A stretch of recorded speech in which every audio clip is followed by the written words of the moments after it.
أعزائي المشاهدين، أهلا ومرحبا بكم في برنامجكم منارة الثقافة. اليوم نصحبكم في جولة فنية ونغوص فيها في بحر النغم. اليوم سيصحبنا ضيفنا العزيز الإعلامي القدير والمعلق الرياضي خالد عبد الشفيع، نجل الفنان إبراهيم عبد الشفيع، ومعه نتعرف على الكثير والكثير من تاريخ الفنان إبراهيم عبد الشفيع. فاصل ونعاود. اختم بالعشرة واقول للي عدوك ما جابتش الدنيا زيك ولا فيش ابدا اخوك. اختم بالعشرة واقول للي عدوك ما جابتش الدنيا زيك ولا فيش ابدا اخوك ولا فيش ابدا اخوك.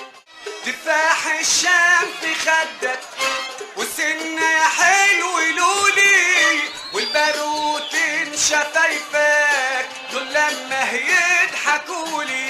ده تفاح الشام في خدك والسنة يا حلو لولي والباروتين شفايفك دول لما يضحكولي. ربك عالغالي يقولي نعود إليكم مرة ثانية ونرحب بالمعلق الرياضي والإعلامي القدير الأستاذ خالد عبد الشفيع. أهلا وسهلا بك. أهلا أستاذ محمود، أهلا بك. أستاذ خالد، حينما تذكر اسكندرية أو حينما نذكر الإسكندرية نذكر معها أشياء كثيرة جدا: الفن، الإبداع، كل أنواع الفنون بكافة أشكالها. بالظبط. لما نتحدث عن الفن والتلحين ما نقدرش ان احنا يعني ما نتطرقش لفنان قدير له بصمة وله إبداع كبير جدا في تاريخ الفن والتلحين، ألا وهو رحمة الله عليه الفنان إبراهيم عبد الشفيع. الله يرحمه. الفنان إبراهيم عبد الشفيع حضرتك يعتبر نجله الوحيد، فأكيد طبعا في توأمة كانت بينك وبينه. كان يقعد دايما في لحظات صفا ويكلمك ويقول لك تعالى يا خالد، مع احتفاظنا طبعا بالألقاب، أحكي لك تاريخ حياتي، أعرفك أنا بدأت إزاي، نشأت إزاي، إيه الصعاب اللي أنا قابلتها. أكيد المشاهد الكريم وأنا لدي الفضول الكبير جدا ان انا اعرف كيف نشأ فن وابداع الفنان ابراهيم عبد الشفيع. اولا سعيد معاك يا استاذ محمود، قطب طبعا وقناه HBC الصحه والجمال.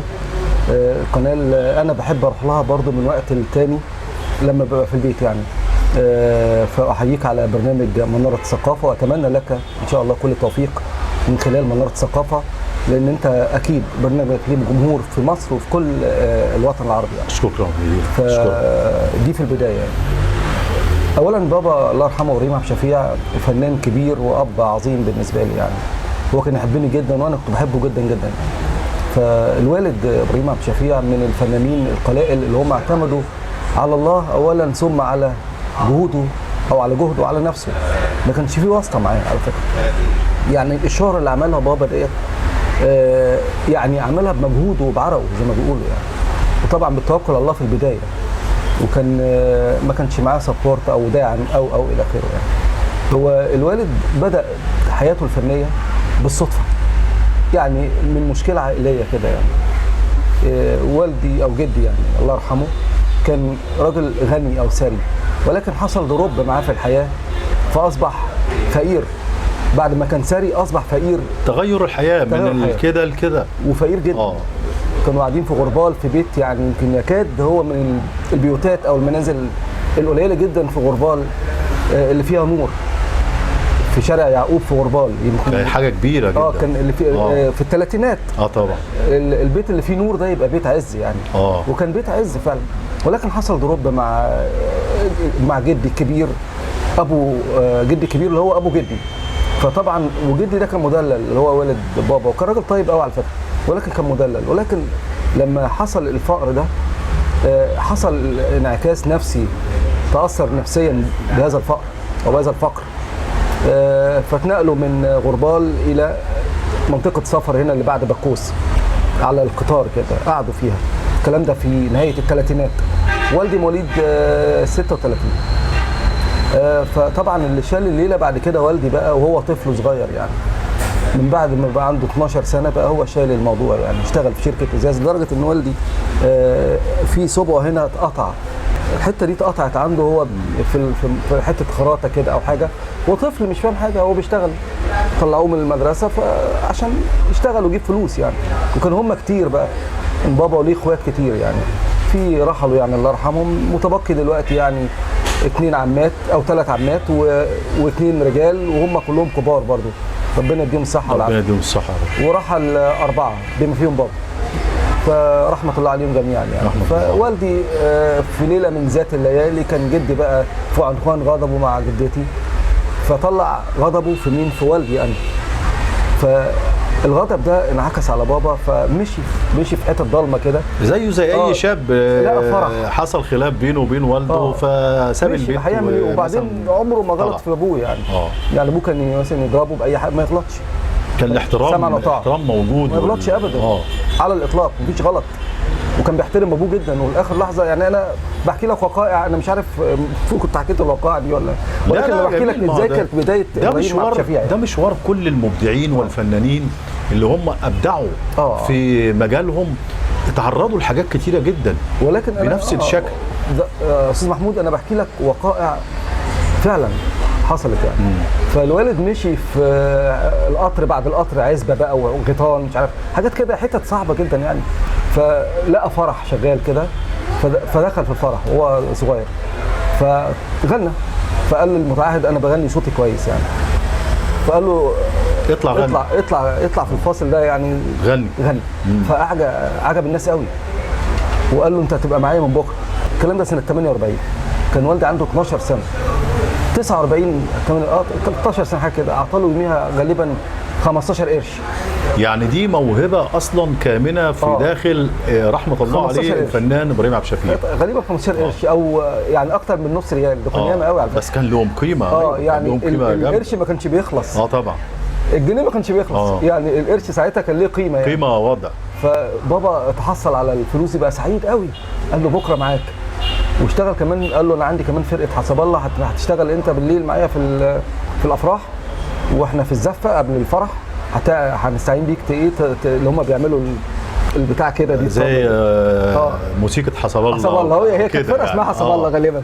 لا كانت فرقه بقى ميها كان اسم مشهور قوي، مش حسب الله، لا كان اسمها فرقه الايه حسونه.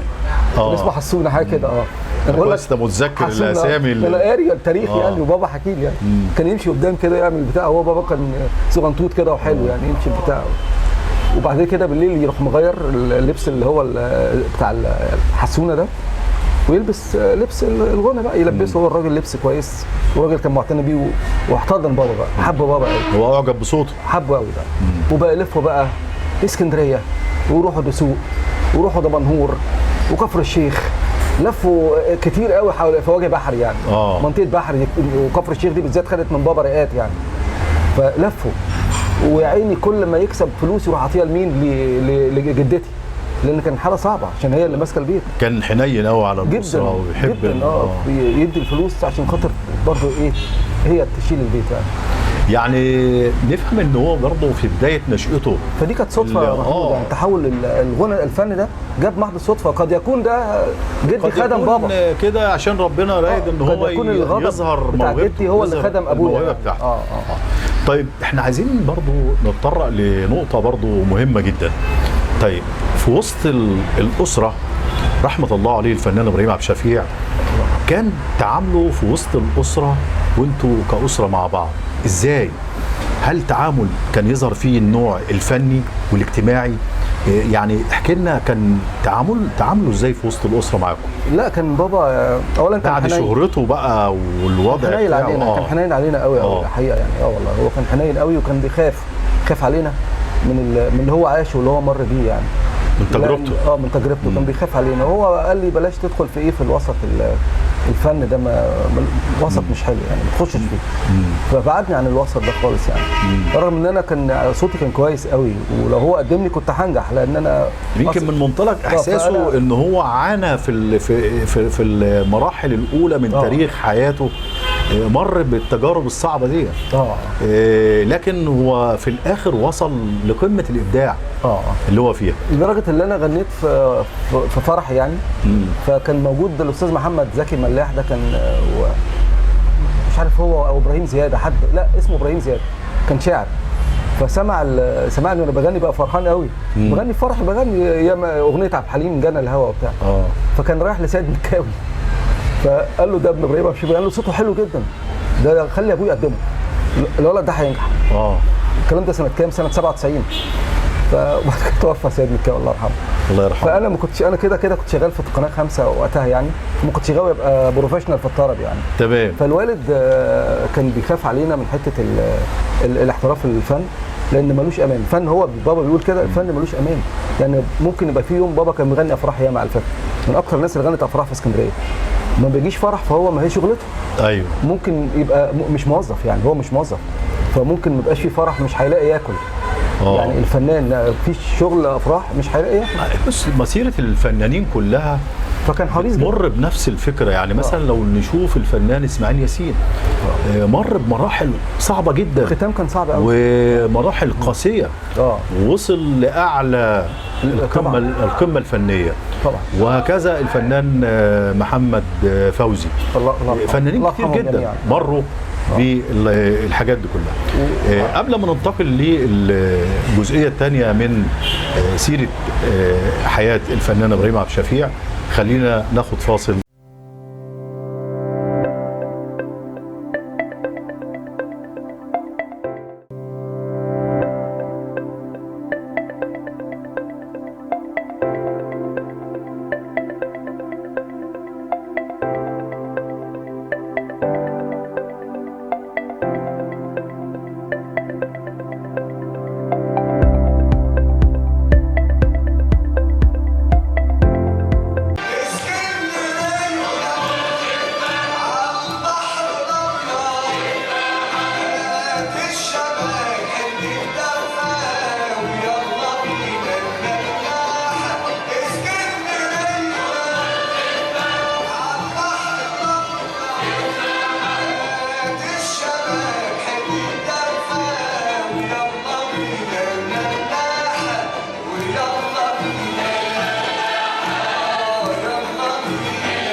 مرة ثانية نعود أعزائي المشاهدين ونستكمل معا الحديث عن الفنان القدير والمبدع السكندري الفنان رحمة الله عليه إبراهيم عبد الشفيع. ودعونا بنرحب تاني بالمعلق الرياضي والإعلامي الكبير الأستاذ خالد عبد الشفيع. أهلا بيك مرة ثانية. حبيبي يا أستاذ محمود، أنا سعيد بيك النهارده. أهلا بيك. في مسيرة القراءة عن الفنان إبراهيم عبد الشفيع رحمة الله عليه، وجدنا أن كثير جدا من القامات الفنية والإعلامية والأدباء أطلقوا على الفنان إبراهيم عبد الشفيع عدة ألقاب. يعني مثلا بنقول أطلق عليه أمير الغناء السكندري. الشاعر الكبير والإعلام الكبير عبد الله عبد الصبور أطلق عليه عاشق الإسكندرية. وكثير من الكتاب والفنانين والمبدعين أطلقوا على الفنان إبراهيم عبد الشفيع العديد من الألقاب. بالظبط. احكي لنا إيه الحكاية في الموضوع؟ أمير الغناء السكندري دي جت يعني لأن بابا غنى الإسكندرية، وكانت أغاني بتاعت اسكندرية بتاعت بابا دي كانت بتوصل لقلوب كل اسكندراني يعني. اغنيه شليه مرسي والعباس اسمها نسيل العباري، يعني اغنيه ما شاء الله كل اسكندريه بتغنيها، لدرجه ان دلوقتي الاغنيه دي بتتغنى في يعني عند منى الشاذلي فرقه مش عارف ايه غنتها، وعند مش عارف مين غنوها، وناس بتغنيها كتير قوي، وفرقه يعني فرق كده بشوف في النت حاجات كتير يعني. واتعمل التتر فيلم حراميه في KG 2 بتاع كريم عبد العزيز وحنان تركي، اغنيه شليه مرسي والعباسي اتاخدت ساندرا المخرجه، ساندرا نشأت المخرجه بتاعت الفيلم عملتها تتر للفيلم ما شاء الله. فهو من الناس اللي غنت الاسكندريه، فبالتالي سموه امير غناء السكندري. يمكن من اكتر الناس اللي هو ابراهيم عبد الشفيع غنى الاسكندريه والناس رددت اغانيه الاسكندريه، وغنى بحر الانفوشي، مسلسل بحر الانفوشي في البرنامج العام في اذاعه القاهره، من المسلسلات الحلوه اللي كان بطوله المرحوم انور اسماعيل الله يرحمه، وعبد الرحمن ابو زهره، ومدحت مرسي وكتير يعني، من المسلسلات القويه. فبالولد اسكندريه دي كانت بالنسبه له، فبالتالي سموه امير غناء السكندري. طب وعاشق الاسكندريه كما اطلق عليه الشاعر عبد الله عبد الصبور، تمسك باسكندريه، وكان بيروح القاهره ولكن يحن للاسكندريه بالبلدي كده، الغربه بتاكله بالبلدي كده، فيرجع اسكندريه بسرعه، يعني يطلع بره الاسكندريه لشغل، لاي حفلات، اي اعمال فنيه، لكن روحه تشتاق ان هي تعود للاسكندريه. لو طلع بره البحر ممكن يموت يعني. فاسكندريه بالنسبه له هي حياته، والحمد لله بابا حتى هو في اسكندريه، يعني في ناس في القاهره تعرف ابراهيم عبد الشفيع، في ناس في سوهاج تعرف ابراهيم عبد الشفيع، في ناس في كل الجمهوريه الحمد لله عارفين اسم من اعماله الفنيه الكبيره والابداع اللي هو عمله في المجال الفني والغناء والتلحين. يعني انا ببقى في مسبيرو زمان دي على طول، انا ببقى مبسوط جدا، بيجيبوا له بصفه مستمره اغاني، ليه اغاني في مصر ابيض واسود، وليه اغاني يعني ارشيف مسبيرو هناك العديد من الاعمال الفنيه للفنان ابراهيم عبد الشفيع. لسه من 4-5 ايام كان ليه اغنيه بتتذاع في مسبيرو زمان قبل المسلسل بتاع بالليل ده، بتاع 10 بالليل، اسمها اغنيه اسمها ياما قالت طريق غنى، كانت حفله اضواء مدينه، فانبسطت لما شفت الاغنيه يعني. طيب برضو في قراءاتنا للسيره الذاتيه للفنان ابراهيم عبد الشفيع انه لحن لكثير من المطربين. بالظبط. لا هو مش مطربين بس، ده مطربين ولهم بصمه فنيه واضحه ولهم اسم. طبعا. محمد العزبي طبعا، محمد رشدي طبعا، محمد الحلو، مين تاني، ايمان الطوخي طبعا. طيب لما نقول ان قامه فنيه زي تلحن لفنانين لهذه الاسماء كلها، فده طبعا نوصفه ايه؟ هو بابا كان يعتبر بيسموه فنان شامل يعني. يعني كشكول، او يعني هو غنى في البدايه طبعا لكبار الملحنين زي الله يرحمه الاستاذ محمود الشريف، غنى له اغنيه اسمر واغنيه العاشقين، ومسلسل ابو الفتيان كان بطوله محمود ياسين ومديح حمدي وتوفيق الداء عبد الرحيم زرقاني، ده سنه 72. وغنى له اغنيه وطنيه برضو اسمها بلاد ليبيا وبلاد مصر ايام الوحده بالليل. هو لحن للفنانين دول؟ لحن لبابا، لا لحن الاستاذ محمود الشريف لحن لبابا. مسلسل كمان الاتوبيس واليويو، بابا غنى هذا المسلسل، كان الحان الاستاذ محمود الشريف، كلمات عبد الفتاح مصطفى اللي عامل اغاني ام كلثوم العظيمه يعني. ايوه، فتاح مصطفى ده شاعر عظيم اللي عامل لسه فاكر لام كلثوم ولا. فبابا غنى لدول، فطبعا غنى لفتحي قوره، وغنى لعبد الرحيم منصور، وغنى لعبد الرحمن الابنودي، وغنى لحسيب غباشي، دول مؤلفين على مستوى عالي جدا، من مصطفى الشندويلي.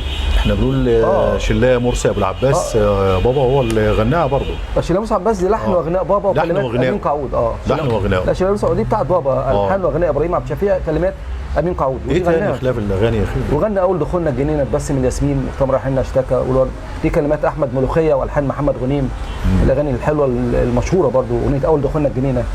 وغنى بياع الورد من كلمات مصطفى عبده والحان وغناء ابراهيم عبد الشفيع. وانا بقول لك على المحطات الحلوه في اغاني بابا يعني. الموسيقار الكبير كمان استاذ محمود كان يقول على بابا ايه مقوله عجبتني قوي: لو انت رايح اسكندريه تبقى رايح لابراهيم عبد الشفيع، لو انت رايح لابراهيم عبد الشفيع تبقى رايح اسكندريه. دي مقوله لموسيقار الاجيال محمد عبد الوهاب. وعمل اعلانات كتير، غنى اعلانات كتير، مش هقول بقى اعلانات عشان دي مش هنعمل اعلانات. بالنسبه للمقدمات المسلسلات الفنيه اللي هي مشترك فيها فنانين على اعلى مستوى، كان بيلحن التتر للمسلسل ويغنيه. انا وعشاق الامل، يا بلدي قاعدين الامل. أيوة. دي برضه بطوله بوسي وسعد اردش وسمير حسني ومحمد الضفراوي وسلوى محمود، واخراج يوسف حجازي اللي هو المخرج بتاع كلمتين وبس. دي برضه غناء بابا والحانه. مسلسل انا وعشاق الامل عملها سنه 86، دي كانت في الاواخر بقى. انما بعد كده عمل بحر الانفوشي برضه، في نهايه الثمانينات. دي كانت اخراج محمود يوسف، وكانت بطوله انور اسماعيل وعبد الرحمن ابو زهره وممثلين كبار في ذاك الوقت يعني. وعمل مع سناء جميل مسلسل قهوه الأربعين بعد سنه 75. عمل المسلسل ده كان بطوله سناء جميل والله يرحمه الاستاذ علي الغندور، ودي كانت كلمات عبد الله احمد عبد الله ميكي ماوس والحان محمد عمر وغناء ابراهيم عبد الشفيع. وعمل برضو مسلسل عمل حاجات ياما والله، عابر سبيل كلمات عبد الرحيم منصور الحان عبد العزيز محمود، دي سنه 69. بطوله شفيق نور الدين ونعيمه وصفي ووحيد سيف ومسلسل رشدي المهدي، كانت حاجه برضو من المسلسلات القويه جدا. وعمل دويتو مع الله يرحمه في الاتوبيس اليويو جلال الشرقاوي وليلى طاهر، غنوا الثلاثه مع بعض، بس هو كان بابا اللي بيغني يعني. طب ده كده دخلوا معاه يعني كان في وسط بيتعمل مسلسل اسمه الاتوبيس واليويو. بيتعمل في وسط من فنانين يعني لهم اسم كبير طبعا. وغنى في مسلسل القط الاسود، طلع غنى في احد المناسبات. المسلسل كان جامد قوي القط الاسود ده في الستينات يعني. كان وكان حتى قعد بقى محمود المليجي بيسمعه وزوزو ماضي وعمر الحريري. تمام. وبابا بيغني وكان ما شاء الله المخرج كان مهتم ببابا. انا نفسي الحاجات دي برضو نشوفها يعني. طيب هو برضو كان بعدين بابا عمل اوبريتات على فكره، مثل اوبريت فرح بلدي. كان بطوله ابراهيم عبد الشفيع وغنائه، اخراج عبد الهادي طه، ده في القناه التلفزيون المصري ابيض واسود. دي سنه كام؟ سنه 73 بعد انتصار اكتوبر على طول.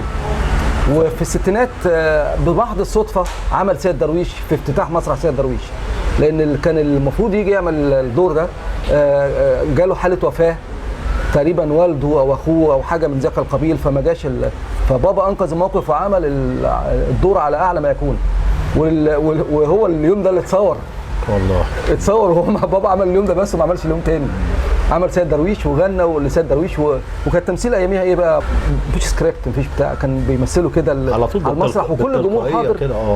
واحنا في كوم الدكه اهو، يلا سمعنا مش عارف ايه، وحاجات ماشيه تلقائيه والناس بتتفاعل لانها طالعه من القلب. طيب بالنسبه للتكريمات اللي هو حصل عليها في حياته، يمكن من التكريمات اللي بابا حصل عليها ان هو غنى قدام. انا يمكن وانا كنت في قصر ثقافه الشاطبي ومدير لقصر ثقافه الشاطبي اطلق اسمه على المسرح بالظبط بتاع قصر ثقافه الشاطبي، وما زال الاسم موجود الحمد لله. وما زال الاسم موجود للان. لما بروح القصر هناك وبشوف بلاقي اسم الفنان قاعه الفنان ابراهيم عبد الشفيع.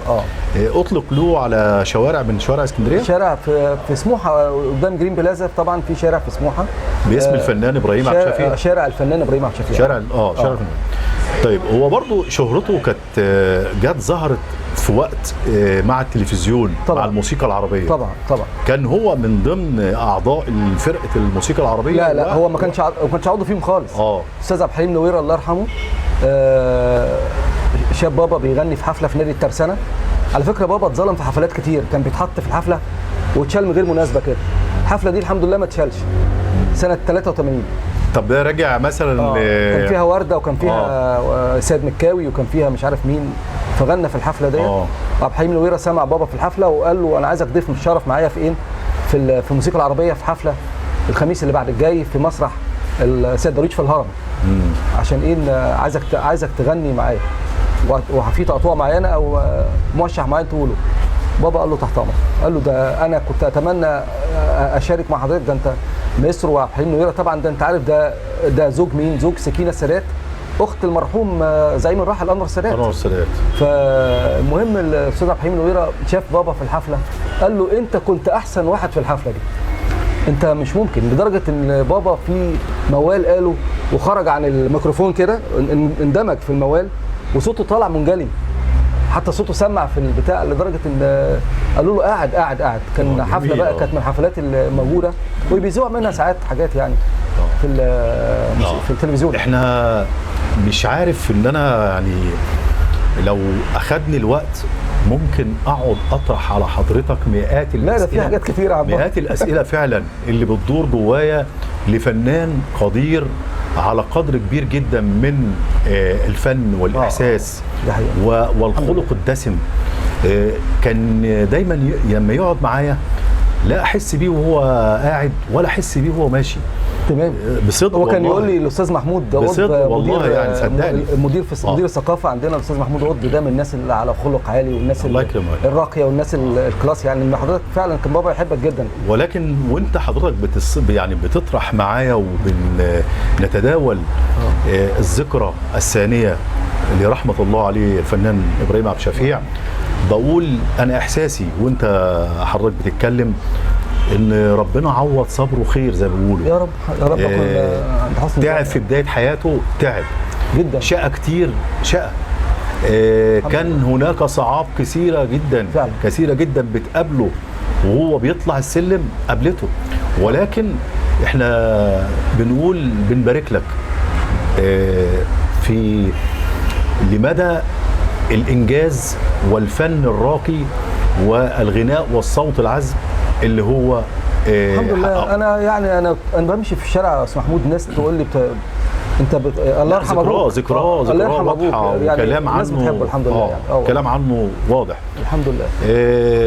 اشكرك جدا، ويمكن بالنيابه عن المشاهدين بنشكرك جدا ان حضرتك عرفتنا الكثير والكثير عن فنان سكندري مبدع، ابدع فعلا بجد، وكان له بصمه فنيه. شارك في العديد من المسلسلات، شارك عديد من الألحان، حصل على الكثير من التكريمات التي يستحقها. غنى قدام الزعيم جمال عبد الناصر سنة 69. ده وسام عظيم على صدر بابا كان بيحبه جدا، وربنا نوله ان غنى قدام الراحل زعيم جمال عبد الناصر. الناس بتحبه لحد دلوقتي الحمد لله. رحمة الله عليه. ربنا يرحمهم كلهم يعني. فنان يستحق، فنان يستحق وبجد. انه هو يستحق كل هذا التكريم وكل هذا الاعزاز وكل هذا الاجلال له ولشخصه. ونتمنى دايما ان احنا في كل ذكرى نلتقي ونعيد امجاده، حتى تكون او حتى يكون الكلام اللي احنا بنتكلمه عظه وموعظه لكل شاب، ان طريق النجاح لا يبدا بالطرق المفروشه ورد. بالظبط.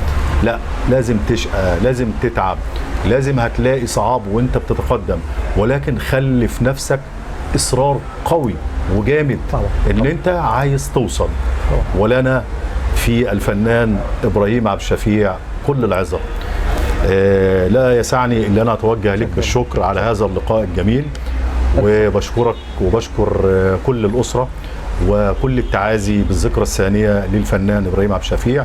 بنشكر المعلق والاعلامي الكبير خالد عبد الشفيع على هذا اللقاء. كل الشكر والتقدير ليك. شكرا استاذ محمود، وانا سعيد بهذا اللقاء. الف شكر. اشكرك. اعزائي المشاهدين، كما تحدثنا في هذا اللقاء عن فنان سكندري مبدع ثبت له الكثير من الاعمال الفنيه اللي هي ما زالت خالده وما زالت موجوده ويتذكرها الكثير من الفنانين. بنشكر لكم حسن استماعكم، وفي النهايه بنقول سلامات يا اهل بلدي. أم الشعور الذهب، أم الخدود نعمة، واللي أعطاها الجمال منعم وهب نعمة. أحلف برب العباد وبحق دي النعمة، العين بتعشق كتير